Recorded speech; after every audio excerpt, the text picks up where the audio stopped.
उत्तराखंड की खबरें देख रहे हैं आप। मैं हूं आपके साथ प्रगति चतुर्वेदी। खबरों की शुरुआत करेंगे, लेकिन उससे पहले एक नजर इस वक्त की हेडलाइंस पर। पौड़ी के कंडोलिया थीम पार्क को मुख्यमंत्री ने जनता को किया समर्पित। लाइट एंड लेजर शो ने दर्शकों को किया मंत्रमुग्ध। सतपुतली झील में भी सी प्लेन संचालन की योजना। बाजपुर में चीनी मिल के करीब 40 परिवारों को मिला आवास। परिवहन एवं समाज कल्याण मंत्री यशपाल आर्य ने दिए आवास। मंत्री यशपाल आर्य ने सभी को दी बधाई और शुभकामनाएं। कांग्रेस के पूर्व केंद्रीय मंत्री सचिव प्रकाश जोशी ने कार्यकर्ताओं के साथ की बैठक। कार्यकर्ताओं से लिए सुझाव। मिशन 2022 की तैयारियों में जुट जाने की अपील।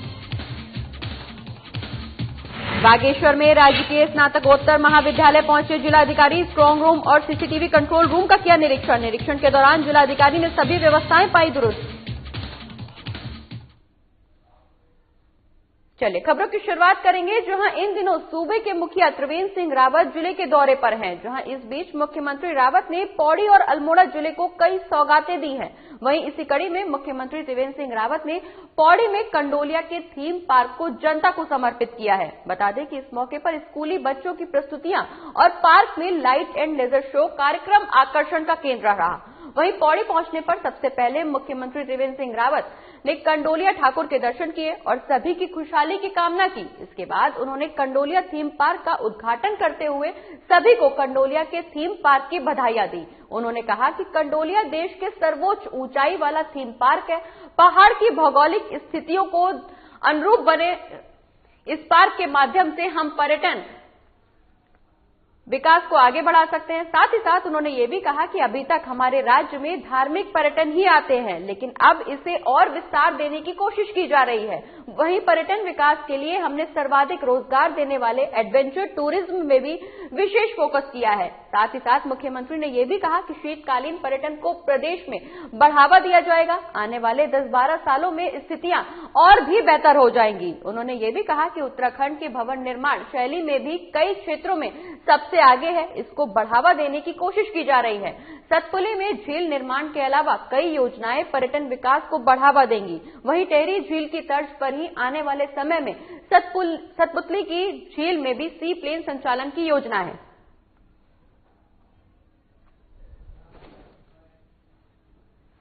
अवसर पर बहुत बहुत बधाई और शुभकामनाएं देता हूं। ये इतनी अधिक ऊंचाई पर, ये देश का सर्वोच्च ऊंचाई पर, अभी तक इससे अधिक ऊंचाई पर ऐसे कोई थीम पार्क नहीं बने हैं।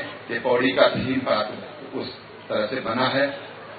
और जो हमारी पहाड़ की और उत्तराखंड की जैसी भौगोलिक परिस्थितियां हैं, परिकल्पना यह है कि यहाँ की जो हमारे पास शानदार खूबसूरत जो प्रकृति ने हमको दिया है, जिससे हमको देवभूमि कहलाते हैं, हम इसका कैसे इसको और खूबसूरत बना करके और देश विदेश के पर्यटकों के सामने प्रस्तुत कर सकते हैं। यहाँ पर दुनिया के पर्यटक आए, उस दृष्टि से हम सोचते हैं। केवल अभी तक धार्मिक पर्यटक हमारे राज्य में आते हैं।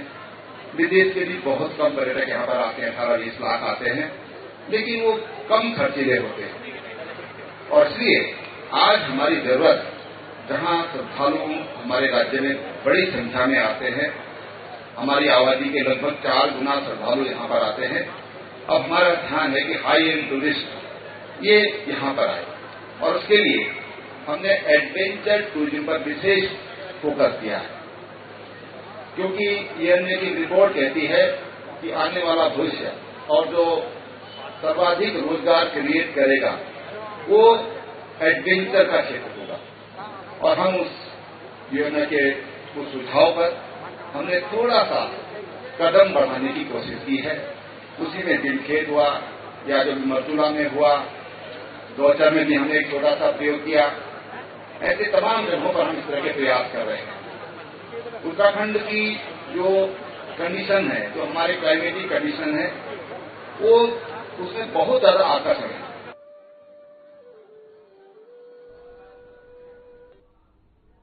और इसी खबर पर ज्यादा जानकारी के लिए उत्तराखंड से ब्यूरो चीफ कमल शर्मा जी हमारे साथ जुड़ गए हैं। कमल जी, मुख्यमंत्री अल्मोड़ा और पौड़ी के दौरे पर हैं। इस दौरान कई सौगातें मुख्यमंत्री द्वारा जनता को दी गई हैं। क्या कुछ खास है इन सौगातों में? जी प्रगति, लगातार जो मुख्यमंत्री का दौरा चल रहा है, आज 2 जिलों का दौरा तय किया गया था। पहले अल्मोड़ा थे, अल्मोड़ा के बाद सीधे वह पौड़ी पहुंचे। सबसे बड़ी बात है, पौड़ा में पहुंच के पहले तो उन्होंने वहां पर जो 52 बेड का हॉस्पिटल था उसका उद्घाटन किया, और उसके बाद यहाँ जो पार्क था, यहाँ पर पार्क में पहुंचे और पार्क में जो उद्घाटन किया, और साथ ही वहां पर सबसे पहले वहां पर उन्होंने यही स्पष्ट रूप से कहा, उन्होंने कहा जो उत्तराखंड सरकार है जो यही चाहती है कि यहाँ पर 12 महीने, साल के 12 महीने यहाँ पर टूरिस्ट आए, और जो यहाँ जो मेन व्यवसाय है जो यहाँ पर हमारा उत्तराखंड का, वो है टूरिस्ट। और हम कैसे पूरे भारतवर्ष से टूरिस्ट को कैसे खींच सकते हैं, कैसे आकर्षित कर सकते हैं, इसके लिए यहाँ विभिन्न योजनाएं चलाई जा रही हैं। और उसके लिए सबसे उन्होंने कहा, यहाँ जो पार्क का उद्घाटन किया है, उन्होंने कहा इससे ये होगा जो लोग सर्दियों के टाइम में भी जो विंटर कंडोलिया थीम पार्क का भी मुख्यमंत्री ने उद्घाटन किया है। काफी आकर्षक का केंद्र माना जा रहा है ये पार्क। थीम पार्क के क्या मायने निकाले जा सकते हैं, क्या कुछ खास है इस पार्क में? हाँ प्रगति, सबसे बड़ी बात है जो थीम पार्क है, सबसे बड़ी बात बताऊं, ये उत्तराखंड नहीं तो मैं कह रहा कई राज्यों पे सबसे एक बहुत बड़ी हाइट जो यहाँ पर है, वहां पर ये पार्क बनाया गया है, जिसके लिए पिछले मैं अगर आपको बात कहूं तो लगभग 1 वर्ष से यहाँ के जो डीएम थे, जो पौड़ी के गब्रियाल जी, इन्होंने बड़ी मेहनत की है किस तरह से इसको आकर्षित किया जाए, किस तरह से यहाँ कैसे किया जाए जिससे ज्यादा टूरिस्ट यहाँ पर आए। और मैं आपको बताऊं जो फंक्शन भी तो यहाँ डे नाइट का है, यहाँ जो लाइटिंग में जो फंक्शन हुआ है देखने लायक लग रहा था। सबसे बड़ी बात है लोगों को आकर्षित कर रहा था। वही मुख्यमंत्री जो थीम है लगातार उनका यही कहना है जो हमारा जो वेन व्यवस्था है यहाँ पर जो टूरिस्ट का और अधिक टूरिस्ट कैसे यहाँ पर लाया जाए। जब यहाँ पर हमारे अगर देखा जाए चारों धाम की जो यात्रा होती है वो लगभग जब 6 महीने बाद बंद हो जाती है, जब यहाँ पर स्नोफॉल होता है और भी कहीं चीजें यात्रा पर प्रभावित होती है, उसके बाद अन्य डेस्टिनेशन अन्य चीजें जो यहाँ आकर्षित करें, जो लोग यहाँ पर सर्दियों में भी यहाँ जैसा टूरिस्ट आए और यहाँ के लोगों को रोजगार मिले और लोग यहाँ के रोजगार को बढ़ावा मिल सके, इसके लिए सरकार लगातार प्रयासरत है। और इसी कड़ी में उन्होंने कहा कि टूरिज्म को बढ़ाने के लिए ये विभिन्न योजनाएं यहाँ पर शुरू की जा रही है। जी बिल्कुल कमल जी, इस दौरान एडवेंचर टूरिज्म को भी खास फोकस किया जा रहा है जिससे रोजगार में इजाफा होगा, रोजगार को बढ़ोतरी मिलेगी। बिल्कुल सही बात है प्रगति, मैंने आपको बताया ना कि मैंने कहा अगर देखा जाए तो जब यहाँ पर कोरोना काल हुआ था, लॉकडाउन हो गया, तो सबसे ज्यादा नुकसान यहाँ के टूरिज्म जो व्यवसाय से जुड़े लोग थे उनको हुआ, क्योंकि यहाँ का आप देखा जाए तो यहाँ का अधिकतर जो व्यवसाय है वो टूरिज्म पे टिका हुआ है। और जब यहाँ पर देखा जाए जब लॉकडाउन हो गया तो सारी व्यवस्थाएं हो गई, सब बंद हो गई। जो टूरिज्म लोग से जुड़े थे वो लगभग अपने रोजगार से लगभग 5 से 7-8 साल पीछे चले गए। तो अब जैसे धीरे धीरे शुरुआत हुई है, धीरे धीरे खुल रहा है, तो कैसे इस टूरिज्म को बढ़ाया जाए, कैसे लोगों के व्यवसाय को बढ़ाया जाए, इसके लिए लगातार सरकार प्रयास है। और उसी कड़ी में अगर जाए तो आज इस पर का उद्घाटन किया गया है। और भी कई योजनाएं हैं जो लगातार जारी हैं। तो वही मुख्यमंत्री का कहना है कि यहाँ के व्यवसाय को ज्यादा से ज्यादा बढ़ाया जाए, लोगों को आकर्षित किया जाए। और लोग कहते हैं ना कश्मीर वहां जाते हैं, लोग वहां जाना भूल जाए और उत्तराखंड आए। ये स्विट्जरलैंड जो है, कहा जाता है कि स्विट्जरलैंड से भी अधिक सुंदर जो हमारा प्राकृतिक सुंदर है वो उत्तराखंड में है। इसको कैसे हम डेवलप किया, कैसे किया जाए, इसके लिए लगातार सरकार प्रयासरत है।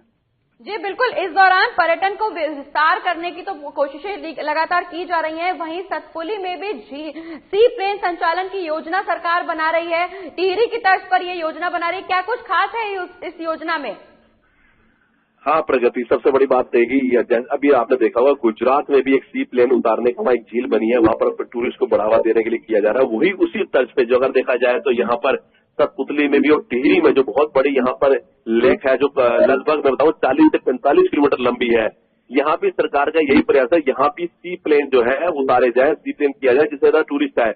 तो इसी प्रयास को लेकर लगातार यहाँ पर सरकार लगी भी है, चाहे वो अपने का सतपुतली हो गई और साथ में ये पौड़ी में पड़ता है, ये अपना इसके साथ यह टिहरी जो डिस्ट्रिक्ट पड़ता है, यहाँ पर जब बहुत बड़ा अगर कहें तो हमारे एशिया का नंबर 2 यहाँ पर जो बांध है, यहाँ पर टिहरी प्रोजेक्ट्स है, यहाँ पर जो झील है, यहाँ भी सरकार की यही प्लानिंग है कि इसको डेवलप किया जाए। काफी कुछ किया भी है यहाँ पर। अभी हम देखा जाए स्टीमर से चलाए जा रहे हैं, यहाँ पर छोटे छोटे होटल्स हो गए हैं, यहाँ भी टूरिस्ट हो रहा है। पर सबसे बड़ी सरकार की है कि यहाँ पर सी प्लेन भी उतारे जाए, इसके लिए सरकार लगातार प्रयास रही है और लगता है कि बहुत जल्दी इसमें भी कामयाबी मिलेगी। बिल्कुल कमल जी, इस दौरान पौड़ी और अल्मोड़ा के दौरे पर है मुख्यमंत्री, जहां उन्होंने कंडोलिया थीम पार्क जनता को समर्पित किया है। इस दौरान इस पार्क में लाइट एंड लेजर शो मुख्य आकर्षक का केंद्र रहा है जनता के लिए। क्या कुछ खास है इस लाइट और लेजर शो में?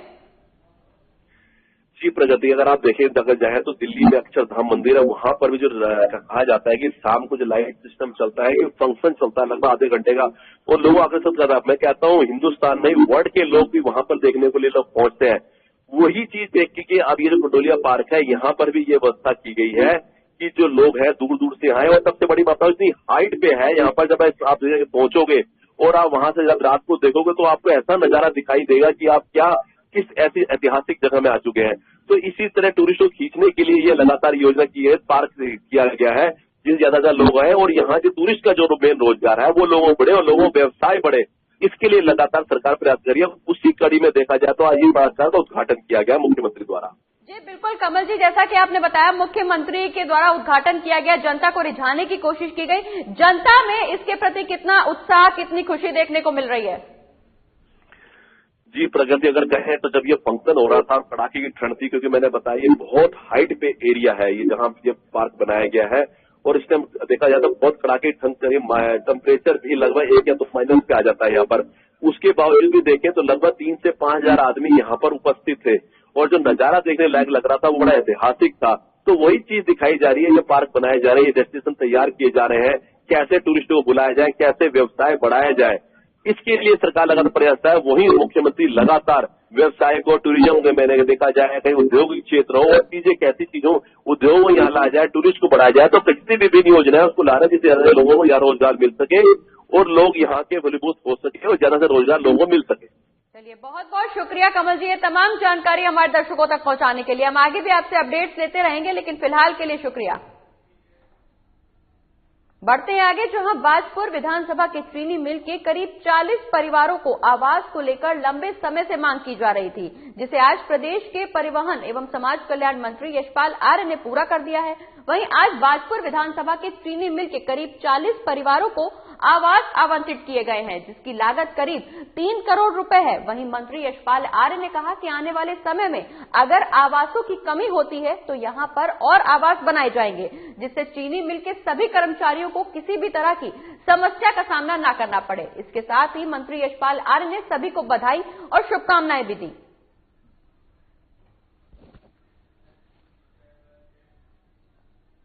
बढ़ते हैं आगे, जहां कांग्रेस के पूर्व केंद्रीय सचिव प्रकाश जोशी ने बेरीनाग में कांग्रेस कार्यकर्ताओं के साथ बैठक की और कार्यकर्ताओं से सुझाव लिए और कार्यकर्ताओं की समस्याओं को सुनते हुए संगठन की मजबूती पर जोर दिया और मिशन 2022 की तैयारियों में जुट जाने की अपील करते हुए कहा कि प्रदेश की जनता बीजेपी सरकार से परेशान हो गई है। पूरे प्रदेश में बेरोजगारी बढ़ गई है, वहीं बीपीएड बीएड बेरोजगार दर दर की ठोकरें खा रहे हैं, उम्र सीमा पार होने की कगार में है। वहीं पूर्व विधायक नारायण राम आर्य ने कहा कि गंगोली हाट विधानसभा क्षेत्र में एक भी नया विकास कार्य नहीं हुआ है। कांग्रेस शासनकाल के कामों को बीजेपी अपना बताकर जनता को भ्रमित कर रही है। इस मौके पर की लोगों ने कांग्रेस से सदस्यता भी ली।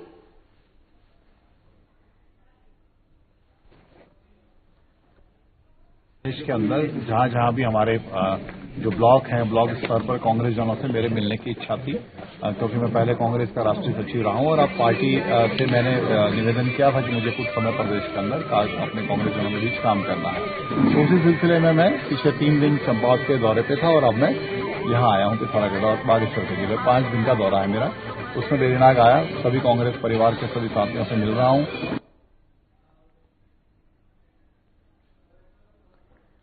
तो कांग्रेस के पूर्व केंद्रीय सचिव ने बेरीनाग में कांग्रेस कार्यकर्ताओं के साथ बैठक की। आपको बता दें कि इस दौरान कार्यकर्ताओं की समस्याओं को उन्होंने सुना, वहीं समाधान का आश्वासन भी दिया। आपको बता दें कि इस दौरान पूर्व केंद्रीय सचिव ने कार्यकर्ताओं से संगठन की मजबूती पर जोर देने की अपील की, साथ ही मिशन 2022 की तैयारियों में भी पूरी तरह से जुट जाने की अपील की। आपको बता दें कि अब कुछ ही समय बाकी है चुनाव को लेकर, जहां सभी पार्टियां अपनी अपनी तैयारियों में पूरी तरह से जुटी हुई हैं। वहीं इस दौरान कांग्रेस के पूर्व केंद्रीय सचिव प्रकाश जोशी ने कार्यकर्ताओं के साथ बैठक की, जहां उन्होंने कार्यकर्ताओं की समस्याओं को सुना, कार्यकर्ताओं की समस्याओं को सुनकर उनको जल्द से जल्द निस्तारण का आश्वासन भी दिया। वहीं उन्होंने कांग्रेस के कार्यकर्ताओं से अपील भी की कि मिशन 2022 को लेकर तैयारियां शुरू कर दी जाएं, पूरी तरह से तैयारियों में जुटने की अपील की। आपको बता दें कि इस दौरान संगठन की मजबूती पर जोर देने की भी अपील पूर्व केंद्रीय सचिव प्रकाश जोशी द्वारा की गई। और इसी खबर पर ज्यादा जानकारी के लिए हमारे संवाददाता अमित नौटियाल हमारे साथ जुड़ गए हैं। अमित, कांग्रेस की तैयारियां 2022 के लिए तैयारियां की जा रही हैं, क्या कुछ तैयारियां हैं? पूर्व केंद्रीय सचिव ने बैठक की है कार्यकर्ताओं के साथ, कार्यकर्ताओं की समस्याओं को सुना है। उनका कहना है कि मिशन 2022 के लिए संगठन की मजबूती जरूरी है। कार्यकर्ताओं से उन्होंने मजबूती पर जोर देने की अपील की है। बिल्कुल प्रगति में बताना चाहूंगा, कांग्रेस के लिए 2022 मिशन अभी से वो पता करने के लिए तैयारी में जुट गई। अगर बात की जाए तो मौजूदा समय में यहाँ पर 57 सीटों पर भाजपा की है और 11 सीटें कांग्रेस की है। तो इसको लेकर अभी से कांग्रेस कोई कसर नहीं छोड़ रही है। पार्टी की जो भी नीति है उनको लेकर प्रदेश अध्यक्ष प्रीतम सिंह लगातार कार्यकर्ताओं से संवाद कर रहे हैं। वो चाहे कुमाऊं मंडल की बात या गढ़वाल मंडल की बात कर रहे हैं, दोनों मंडलों में कोई कोर कसर नहीं छोड़ रहे। उधर बात की जाए तो हरीश रावत वो भी लगातार इन दिनों तमाम क्षेत्रों का दौरा कर रहे हैं, वहां पर कार्यकर्ताओं को लेकर जोश बढ़ रहे हैं। तो बात की जाए तो यहाँ पर आज जो पूर्व केंद्रीय मंत्री है सत्य प्रकाश सिंह, उन्होंने भी बैरीनाग में यहाँ पर कांग्रेस कार्यकर्ताओं के साथ बैठक की और कार्यकर्ताओं को अभी से जोश बढ़ने के लिए कहा है कि अभी से पार्टी कार्यकर्ता लग जाए, क्योंकि कार्यकर्ता ही पार्टी की रीढ़ है और जिन कार्यकर्ता से पार्टी नहीं है। तो उन्होंने कहा है कि जो संगठन की मजबूती उसको बढ़ाने के लिए अभी से लगातार तैयारी की जुट जाए, क्योंकि उन्होंने कहा है कि जो भाजपा की नीति रीति है उससे अब जनता परेशान हो चुकी है और भाजपा सरकार है वो लगातार जनता को भ्रमित कर रही है। अगर बात की जाए तो जो बेरोजगार लोग हैं उनके साथ छलावा कर रही है और बेरोजगार दर दर की ठोकरें खा रहे हैं।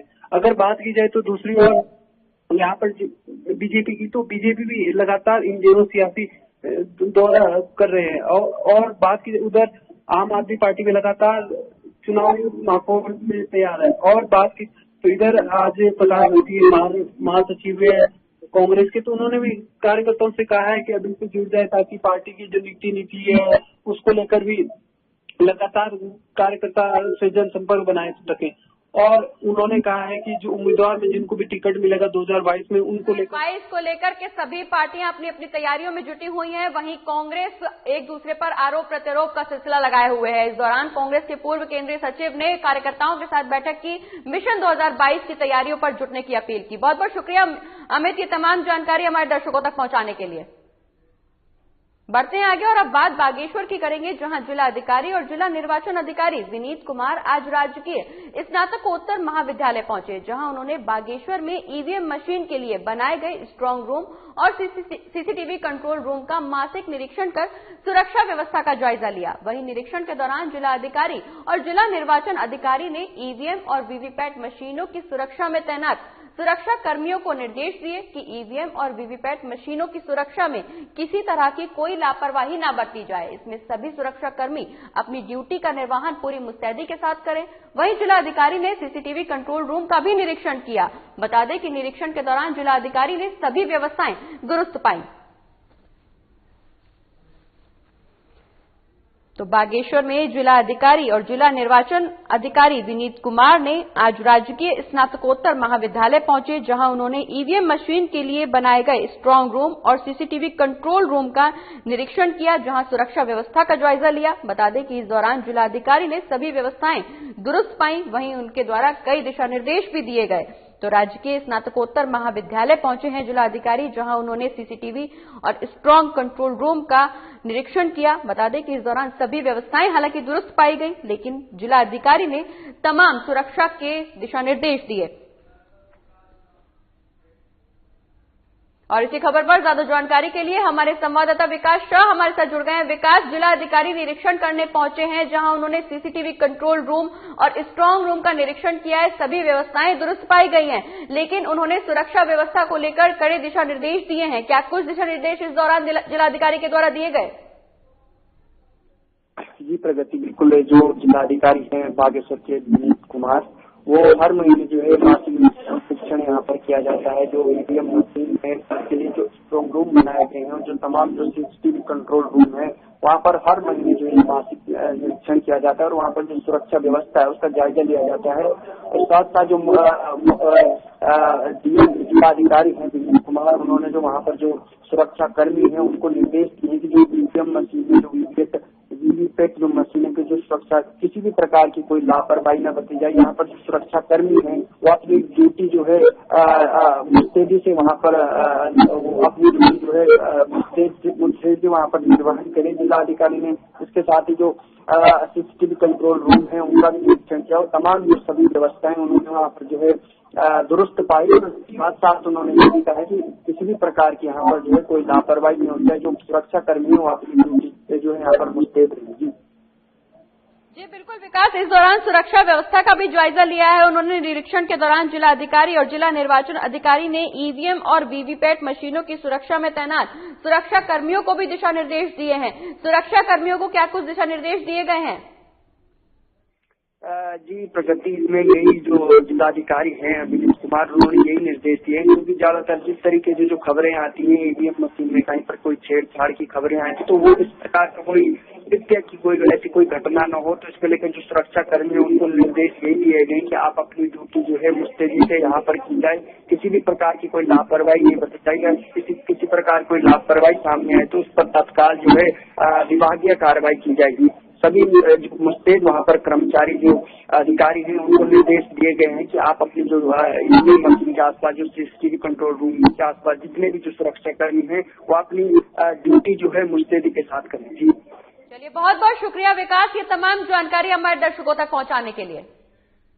और अब बात हरिद्वार की करेंगे, जहां ब्रह्मपुरी क्षेत्र के मेला अस्पताल के सामने वाली गली में एक घर में एक गैस एजेंसी के सिलेंडर रिफिलिंग होते थे, जिसकी सूचना मुखबिर द्वारा पूर्ति निरीक्षक हरिद्वार पूनम सैनी को मिली। जिसकी सूचना मिलते ही हरिद्वार कोतवाली पुलिस टीम और पूर्ति निरीक्षक हरिद्वार पूनम सैनी और अधिकारियों द्वारा मौके पर पहुंचे और उस घर पर छापेमारी की गई, जिसमें मौके पर 11 इंडियन गैस सिलेंडर रिफिलिंग होते हुए पकड़े गए और रिफिलिंग करने के कुछ औजार भी मौके से बरामद हुए। वहीं रिफिलिंग करने वाले 2 युवकों को भी गिरफ्तार कर कोतवाली ले जाया गया है। बता दें कि जिन पर अग्रिम कार्रवाई की जाएगी। सिलेंडर प्राप्त हुए हैं, इसमें से 8 घरेलू और 3 कमर्शियल सिलेंडर थे और उनको जब्त कर लिया गया है। उसमें अग्रिम कार्रवाई की जा रही है। तो मैडम, ये जो निवास है कैसा है, कमर्शियल है या वो है, कितने जने आपने यहाँ पर मौके पे यहाँ एक लड़का था, वो उसने अपना नाम बताया और ये मकान बता रहे हैं कि किसी प्रदीप कुमार जी का मकान है। ये कार्रवाई की जाएगी। और अगली खबर चमोली से है, जहां विकास खंड पोखरी का डोंडो गांव आज भी सड़क जैसी मूलभूत सुविधाओं का बड़ा दर्द झेल रहा है। दरअसल साल 2017 में थलगढ़ डांडो सड़क का सर्वे हुआ था, जिस पर 48 लाख की धनराशि भी स्वीकृत की गई थी, लेकिन आज 5 साल बीत जाने के बाद भी आज तक इस गांव में सड़क नहीं पहुंच पाई। बता दें कि यहां 70 से 80 परिवार रहते हैं और सड़क के अभाव में ग्रामीणों को खासी दिक्कतों का सामना करना पड़ रहा है, जिसको लेकर ग्रामीणों में भारी आक्रोश है और ग्रामीणों ने पूर्व कैबिनेट मंत्री, वर्तमान विधायक और जिला पंचायत अध्यक्ष मुर्दाबाद के नारे भी लगाए। वहीं ग्रामीणों का इस दौरान कहना है कि कोई भी जनप्रतिनिधि आज तक इस गांव में नहीं पहुंचा है। जनप्रतिनिधि सिर्फ चुनाव के समय ही यहां आते हैं। ग्रामीणों का यह भी कहना है कि अगर सड़क नहीं बन पाई तो 2022 विधानसभा चुनाव का बहिष्कार किया जाएगा।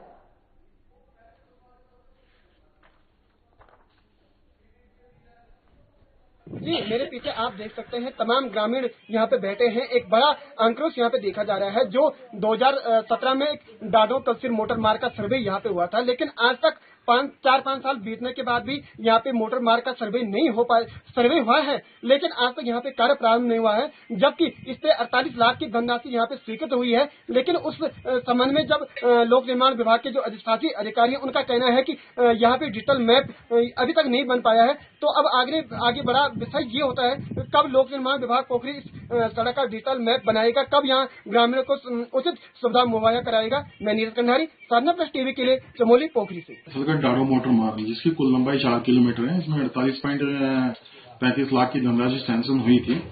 ठीक है, इसमें जो है लगभग जो है 12,000 रुपये हम लोगों के द्वारा तय किया गया है और इसका सर्वेक्षण किया जा चुका है। इसमें वन भूमि प्रपत्र, वन भूमि इसमें पड़ रही है, तो वन भूमि प्रपत्र इसमें जो है गठित किए जा रहे हैं। कुछ इसमें क्षेत्रवासियों का भी सर्वेक्षण के समय विवाद रहा है, लंबित विवाद के कारण लंबित रही है, फिर इसमें फाइनल एनओसी इनके द्वारा दी जा चुकी है। रोड ये जिला प्लान के है, तो अभी नहीं होना तो कभी नहीं होगी ये रोड, क्योंकि जिला पंचायत जब हमारे स्वयं अपने घर के हैं, अभी जो जिला पंचायत के अध्यक्ष हैं उन्होंने भी हमारा डाडू नहीं दे रखा। पूर्व में जिला पंचायत के अध्यक्ष जो पूर्व कैबिनेट मंत्री हैं वो यहाँ पर आए थे 2003-04 में, उसके बाद उन्होंने अभी डाडू नहीं देखा। तस्वीर हम आपको दिखा रहे हैं जहां मूलभूत सुविधाओं से वंचित है ये गांव। वहीं इस गांव को लेकर ग्रामीणों में भारी आक्रोश देखने को मिल रहा है। आपको बता दें कि ग्रामीणों का कहना है कि सिर्फ चुनाव के समय ही जनप्रतिनिधि यहां आते हैं, चुनाव बीत जाने के बाद इस ओर किसी भी नेता का कोई ध्यान नहीं रहता। वहीं ग्रामीणों ने यह भी ऐलान किया है कि 2022 तक अगर ये सड़क नहीं बनी तो 2022 के चुनाव का बहिष्कार किया जाएगा। और इसी के साथ इस बुलेटिन में फिलहाल इतना ही। आप देखते रहिए देवभूमि उत्तराखंड की खबर।